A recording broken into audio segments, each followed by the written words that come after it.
अस्सलाम वालेकुम। आज हम अपनी इकोनॉमिक्स के मार्केट्स की अदर टाइप देखेंगे जिसमें हमारे पास मोनोपोलिस्टिक कंपटीशन एंड ओलिगोपोली के हम बारे में देख रहे होंगे।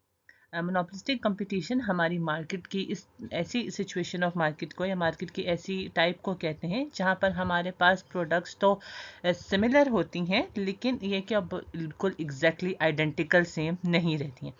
जैसे हम ये कह सकते हैं कि आपके पास नाइक एंड एडिडास के शूज़ हैं या बाटा एंड सर्विस के शूज़ हैं जो कि सब वॉट एक दूसरे के रिप्लेसमेंट तो हो सकते हैं लेकिन ये एक दूसरे का एग्जैक्टली आइडेंटिकली सेम नहीं रहते। कोई ना कोई ये ब्रांड्स अपनी क्वालिटीज़ के बुनियाद पर या अपनी टाइप की अपने ब्रांड के बुनियाद पर एक दूसरे के साथ डिफ्रेंशिएट कर सकती हैं।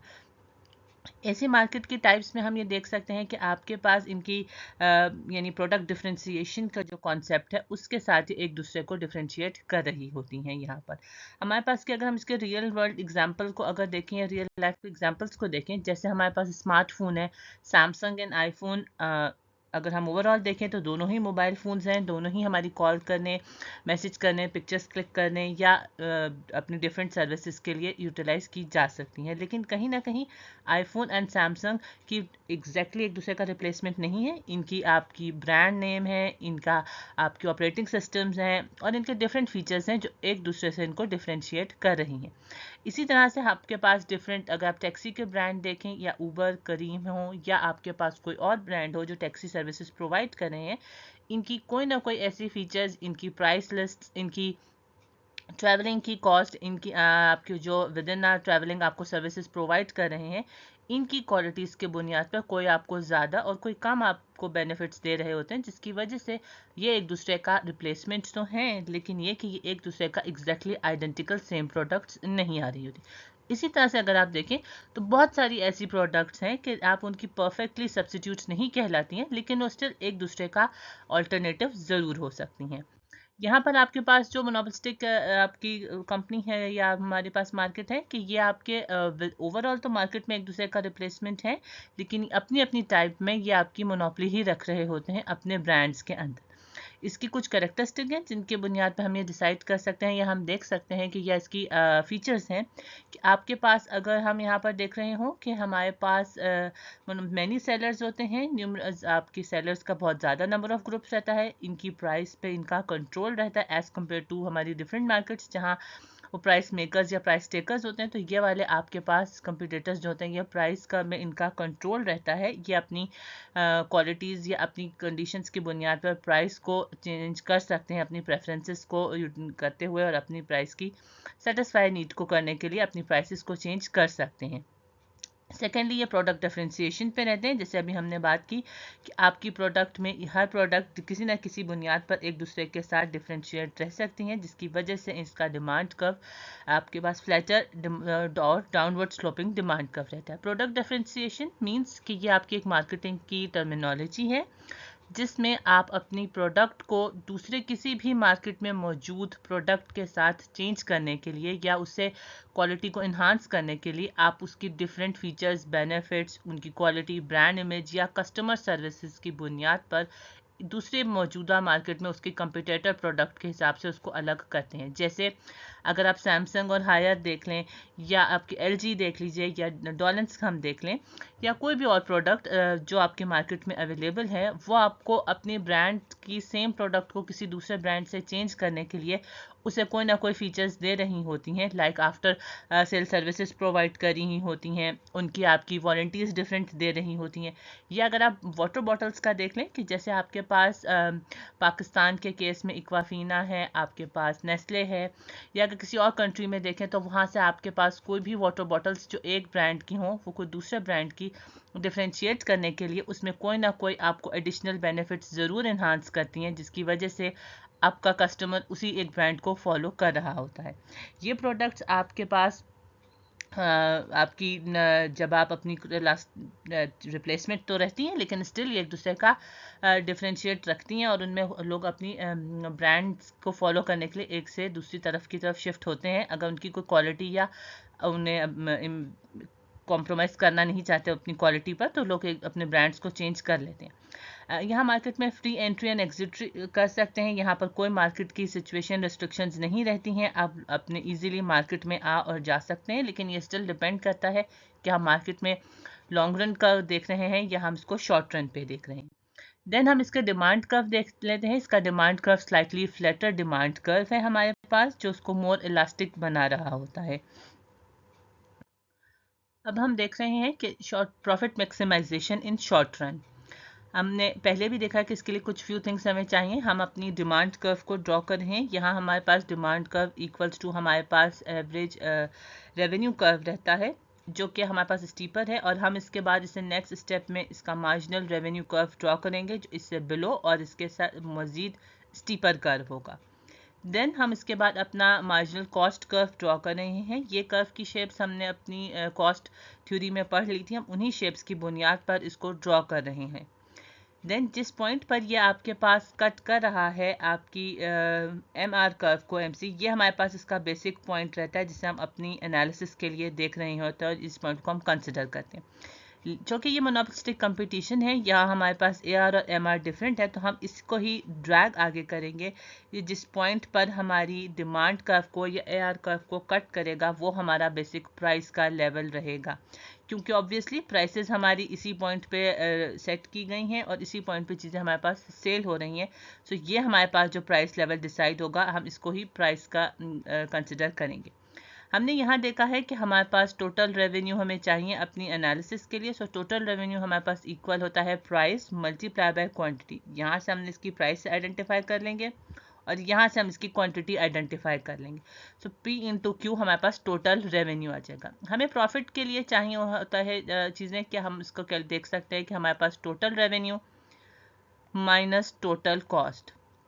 सो हमने यहाँ से बहुत आसानी से अपने टोटल रेवेन्यू का एरिया फाइंड आउट कर लिया है। यहाँ हमने बिल्कुल अपने बेसिक मैथ्स के रूल्स अप्लाई किए हैं, जिसमें हम अपने एरिया फाइंड आउट करने के लिए किसी भी स्क्वायर का एरिया फाइंड करते हैं, जिसमें लेंथ इनटू ब्रेथ आ जाती है। अब हमें टोटल कॉस्ट चाहिए। इस एरिया में ये वाले टाइप ऑफ प्रॉफिट मैक्सिमाइजेशन में हमारे पास टोटल कॉस्ट अवेलेबल नहीं है, तो हम ACT कर्व की बुनियाद पर उसको आइडेंटिफाई करेंगे। हमें ये पता है कि आपके पास जो ACT का फॉर्मूला है, ACT इक्वल रहता है total cost divided by quantity. So हमारे पास क्वांटिटी अवेलेबल है और हम इसको बहुत आसानी से अपने इस फॉर्मूले से ट्रांसफ़र कर सकते हैं इस फॉर्मूले में। यानी अगर हमें टोटल कॉस्ट आइडेंटिफाई करनी है और ACT गिवन है, तो हम उसको ACT मल्टीप्लाई बाय क्वांटिटी से हम टोटल कॉस्ट को आइडेंटिफाई कर सकते हैं। हम इसके हेल्प से हमें अपनी एवरेज टोटल कॉस्ट कर्व का आइडिया है कि ये हम किस तरह से ड्रॉ होता है, हमने उस पॉइंट पे ड्रॉ कर लिया। यानी हमेशा मार्जिनल कॉस्ट हमारे एवरेज टोटल कॉस्ट के कर्व को उसके मिनिमम पॉइंट से कट करता है। सो हमने ये वाला कर्व यहाँ से ड्रॉ कर लिया। एंड देन हमें सेकंड स्टेज पे अब हमारे पास यहाँ से ये पॉइंट हमें आइडेंटिफाई हो गया है। ये पॉइंट और हम इसी हेल्प की मदद से हमने अपना टोटल कॉस्ट का एरिया फाइंड आउट कर लेंगे। यानी ये जिस पॉइंट पे एवरेज कॉस्ट को कट कर रहा है, यहीं से हमने इसकी आइडेंटिफाई कर ली और ये हमारे पास प्राइस यानी टोटल कॉस्ट का एरिया आ गया। ये हमारे पास क्यू का पोर्शन है, तो हम यहाँ से यानी ACT का पोर्शन है, और यहाँ से हमारे पास कॉस्ट का आ गया है, क्वांटिटी हमें अवेलेबल है, तो हमने यहाँ से इसको इजीली आइडेंटिफाई कर लिया है ACT मल्टीप्लाई बाय क्वांटिटी। सो ये टोटल कॉस्ट है।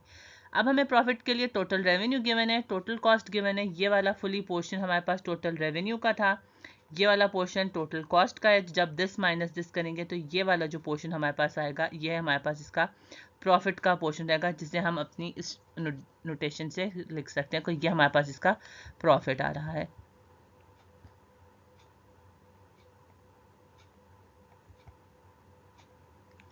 प्रॉफिट का हमारे पास एरिया, और दूसरी इसकी आइडेंटिफिकेशन है कि ये हम जब आइडेंटिफाई देख सकते हैं कि अगर हमारे पास जो इसका प्राइस है वो हायर होगी ACT कर्व से, तो हम यहाँ पर कह सकते हैं कि ये हमारे पास प्रॉफिट की सिचुएशन आ रही है।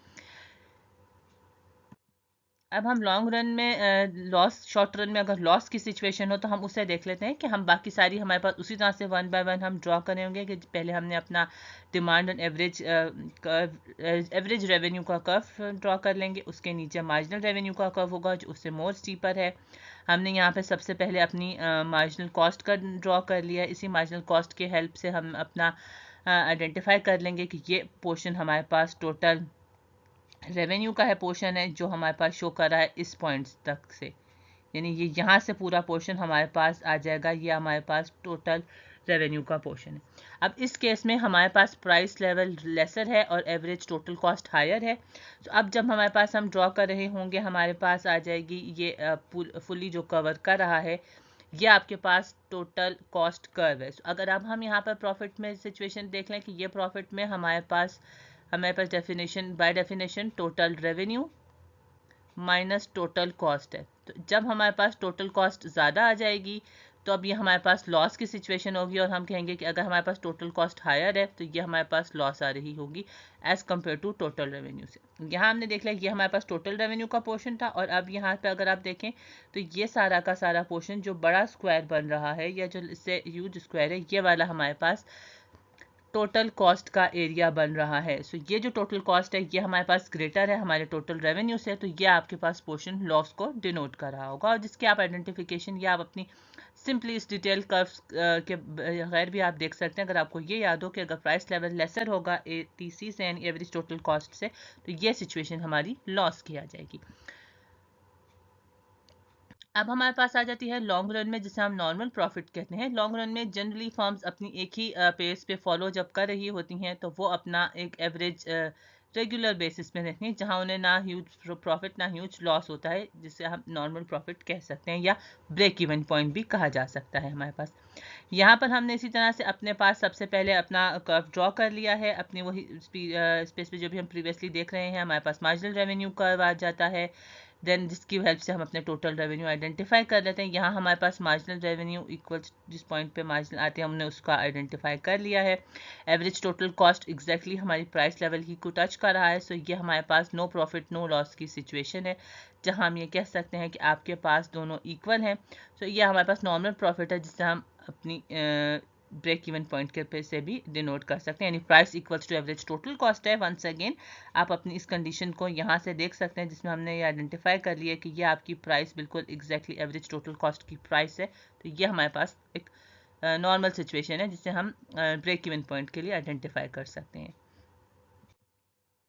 यहाँ हमारे पास थोड़ी सी एग्जांपल है जिसे हमने तीनों मार्केट को कंपेयर कर लिया है कि आपके परफेक्ट कंपटीशन, मोनोपोलिस्टिक कंपटीशन और हम अपनी मोनोपोली को भी कंपेयर करें। मोनोपोली हम अपनी अभी आने वाली लेक्चर्स में इसको एक दफ़ा डिटेल से भी देख लेंगे। यहाँ पर उनके कर्व की शेप है। आपके पास परफेक्ट कंपटीशन में बिल्कुल हॉरिजॉन्टल पैरेलल स्ट्रेट लाइन रहती है। मोनोपोली में डिमांड कर्व डाउनवर्ड स्लोपिंग रहता है, एंड आपके पास जो मोनोपोलिस्टिक कंपटीशन है इसमें मोर फ्लैटर रहता है एज कम्पेयर टू मोनोपोली के कर्व के लिए। अब हमारे पास कुछ रियल लाइफ एग्जांपल थे जैसे हमने इनिशियली देखी थी कि आपके पास डिफरेंट, अगर आप पेप्सी या अपनी कोला के ब्रांड को देखें तो ये आपके पास इनमें स्लाइटली फ्लेवर के आइडेंटिफिकेशन के तहत ये डिफ्रेंशिएट कर रहे होते हैं। स्मार्टफोन में आपके पास एप्पल, सैमसंग एंड गूगल है जो अपनी डिफरेंट ऑपरेटिंग सिस्टम, डिज़ाइन और फीचर्स की बुनियाद पर डिफ्रेंशिएट कर रहे हैं। इसी तरह से same goes for shoes industries and food restaurants सभी खाना प्रोवाइड कर रही होती हैं, लेकिन मैकडोनल्ड्स, किंग एंड विंडीज़ जो डिफरेंट आपके बर्गर्स की या फास्ट फूड की चेंज है, या कोई ना कोई अपने फ्लेवर, लोकेशन, एटमॉस्फेयर और मेन्यू के बुनियाद पर दूसरों को डिफ्रेंशिएट कर रही होती हैं। ओलिगोपली की हमारे पास अभी आने नेक्स्ट हम ओलिगोपली स्टार्ट करने लगे हैं। इसकी भी कुछ एग्जांपल्स हम इसे अपने लेक्चर के एंड पे दोबारा रिविजिट करेंगे। ओलिगोपली ओलिगोपली हमारे पास एक ऐसी सिचुएशन आती है जहां पर आपके पास फ्यूअर कंपटीटर्स मौजूद रहते हैं जिनमें होमोजीनियस प्रोडक्ट्स हैं, या आपने ये किसी न किसी बुनियाद पर डिफ्रेंशिएट कर रही होती हैं। यहाँ पर अगर आपके पास ओलिगोपली में 2 से 10 सेलर्स रहते हैं तो यह आपके पास डिसीजन आप अपनी डिफरेंशिएट होमोजीनियस और प्रोडक्ट के साथ कर सकते हैं। और इसकी जो ज़्यादा एग्जैक्ट एग्जांपल है ये आपकी शुगर इंडस्ट्री की है, जिसमें आपकी प्रोडक्ट तो एग्जैक्टली सेम है लेकिन फिर भी स्टिल डिफरेंट ब्रांड्स और ये चीज़ें एग्जिस्ट कर रही होती हैं। और अगर आपने इसी तरह से शुगर इंडस्ट्रीज़ ये लोग कंबाइन हो जाते हैं और फिर अपना एक यूनिट या कार्टेल्स क्रिएट कर देते हैं ताकि आप बहुत आसानी से एक दूसरे के साथ ये लोग ज्वाइन कर सकें और अपने प्रॉफिट को आइडेंटिफाई कर सकें, या प्रॉफिट के साथ अपनी चीज़ों को के ज्वाइन या उसकी सेल और परचेज में डिफ्रेंशिएट करके देख सकें।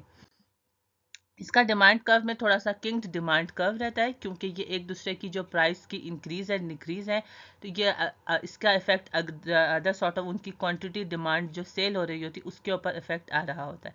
यानी अगर हम देखें कि फॉर एग्जांपल अगर अपनी प्राइस इनिशियली इंक्रीज करेंगे तो उसके डिमांड कर्व पे चेंज आ रहा होगा, और अगर वो प्राइस डिक्रीज करेंगे तो ड्यू टू द कंपिटिटर्स इनके में किंक जनरेट होता है या एक बेंड सा जनरेट हो रहा होता है। हम ये कर्व देख सकते हैं कि जैसे हमने यहाँ पर देखा कि यह आपके पास दो उसके हिस्से, आपके पास पहला पार्ट ए तक का है एंड आफ्टर आपके पास ए से बिलो का पॉइंट आ रहा है। बिफोर ए में अगर कोई कंपनी अपनी प्राइसेस को इंक्रीज कर देती हैं, इनकी प्राइसेस इंक्रीज हो रही है स्टेज 1 पे, तो इसका इफेक्ट हम देख सकते हैं कि इसकी क्वांटिटी का में ह्यूज डिक्रीज आ रहा है आपकी क्वांटिटी डिमांडेड में, क्योंकि बाकी सारे जो इनके कंपटीटर्स फर्म है उन्होंने अपनी प्राइसेस चेंज नहीं की हैं, सिर्फ ब्रांड ए ने अपनी प्राइसेस चेंज किया, जिसकी वजह से उनकी प्राइसेस इंक्रीज हुई और उनकी क्वांटिटी डिमांडेड में ज़्यादा फ़र्क आ रहा है, क्योंकि लोग उसके अल्टरनेटिव जो मौजूदा मार्केट में ब्रांड्स हैं उनकी तरफ शिफ्ट हो जाएंगे। देन हम अगर आप एक के बाद इसको चेक करें तो ये आपके पास लेस इलास्टिक है, क्योंकि अगर इसने यानी प्राइस के इंक्रीज में मोर इलास्टिसिटी शो करना है कि आपके पास प्राइस के चेंज की वजह से लार्जर चेंज उसकी क्वांटिटी डिमांडेड में आ रहा है, जिसकी वजह से उनको ज़्यादा लॉस होगा उस ब्रांड को। अगर ब्रांड बी में देखें, सिमिलरली उन्होंने अपनी प्राइसेस डिक्रीज कर ली हैं, प्राइसेस डिक्रीज करने के केस में उनकी क्वांटिटी डिमांडेड ज़्यादा इंक्रीज नहीं हो रही है। आप यहाँ का चेंज का डिफरेंस चेक कर सकते हैं, क्योंकि अगर ब्रांड ए ने प्राइसेस डिक्रीज की होगी तो अदर ब्रांड्स की जो अल्टरनेटिव ब्रांड्स है वो सब भी अपनी प्राइसेस को डिक्रीज कर देंगे, सो दैट उन्हें ज़्यादा बेनिफिट नहीं होगा, जिसकी वजह से ये एक किंक या बेंड सा जनरेट हो रहा होता है हमारे ओलिगोपोली की फर्म में। ये किस तरह हमने यहाँ पर अपने marginal cost equals to marginal revenue and MC is increasing, ये बेसिक हमारी प्रॉफिट मैक्सिमाइजेशन की कंडीशन है यहाँ पे। लेकिन हमारे पास जो मार्जिनल रेवेन्यू कर्व है, आप यहाँ से देख सकते हैं कि ये हमारे पास एक डिसकंटिन्यूड फॉर्म में कर्व बन रहा है जो कि ब्रेक में है।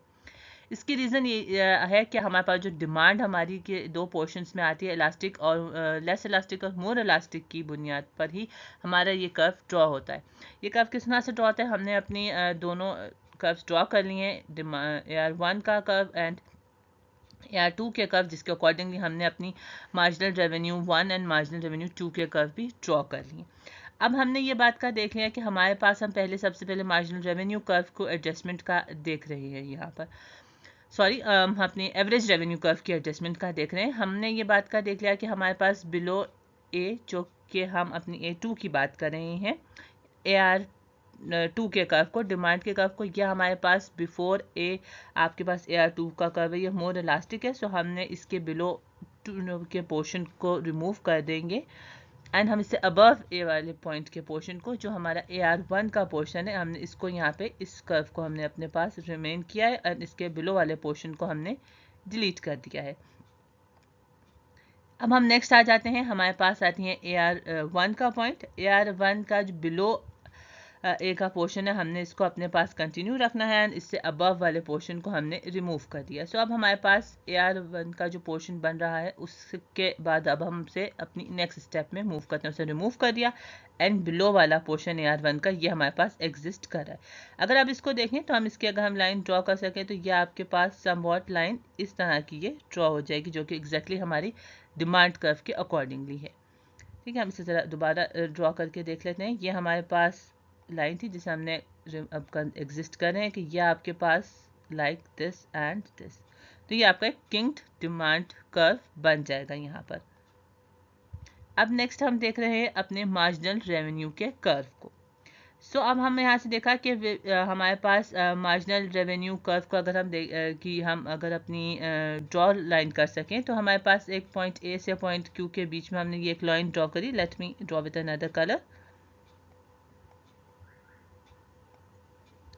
यहाँ से एक इसके बीच में Q से A टू Q के बीच में हमने एक लाइन ड्रॉ कर ली है। सो अब हम यहाँ से देख सकते हैं कि जो हमारे पास मोर इलास्टिक पोर्शन है MR2 का above A, more elastic portion है, हमने इसको रखना है एंड इससे बिलो वाले पोर्शन को हम रिमूव कर देंगे, यानी A पॉइंट से बिलो का पोर्शन जो हमारे मार्जिनल रेवेन्यू कर्व आ रहा है, हमने इसको रिमूव कर दिया है। इसी तरह से जो हमारे पास एक लेस इलास्टिक वाला पोर्शन था हम उसको कंटिन्यू करेंगे एंड अबव MR2 के कर्व को हमने रिमूव कर देना। अब अगर आप यहाँ देखें तो ये हमारे पास बहुत आसानी से ड्रॉ हो जाएगा कि अगर आप देखें कि ये हमारे पास मार्जिनल रेवेन्यू का कर्व यहाँ तक है, फिर ये हमारे पास डॉटेड लाइन का पोर्शन है जिसे हमने डबल कर दिया एंड देन ये हमारे पास AR21 का कर्व ड्रॉ हो रहा है। सो ये हमारे पास ब्रेक में आ रहा है, जिसके लिए हमने जो हमारे पास कर्व की सिचुएशन थी, हमारे पास डिमांड 1 कर्व और डिमांड 2 कर्व की हेल्प से हमने सबसे पहले अपनी डिमांड किंग डिमांड कर्व को आइडेंटिफाई किया है जो कि आपकी ओवरऑल इंडस्ट्री को फॉल प्रिवेल करेगा, और इसके बाद हमने अपना उसी की हेल्प से मार्जिनल रेवेन्यू कर्व ड्रॉ कर दिया है।